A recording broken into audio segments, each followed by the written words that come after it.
città, sempre insieme a noi, le tue canzoni che si fanno ricordare, Radio Italia, anni 60. Ma so che il mondo della musica non è il tuo unico obiettivo, sì, ma abbiamo anche il cinema su questo percorso dorato. Sì, sì, è giusto. Già ho fatto un film e ad ottobre il cratere, che a dire la verità è andato molto bene, anche a Tokyo che ci sono stata, mi sono trovata molto bene.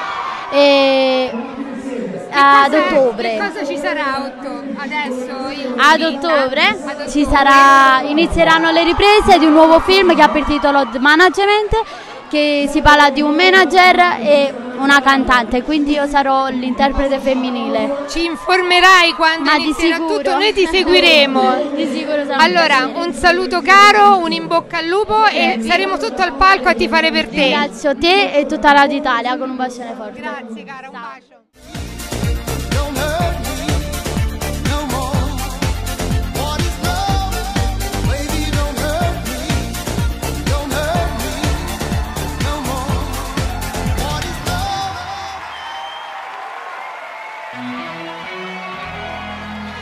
La verità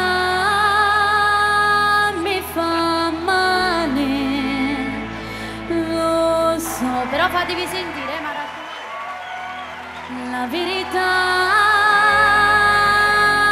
mi fa male, lo sai.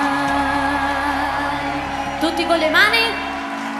Nessuno mi può giudicare, nemmeno tu.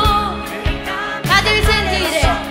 Lo so che ho sbagliato una volta e non sbaglio più. La verità mi fa male, lo so. Dovresti pensare a me e stare più attento a te. Tutti con le mani. C'è già tanta gente che ce l'ha su con me. Chi lo sa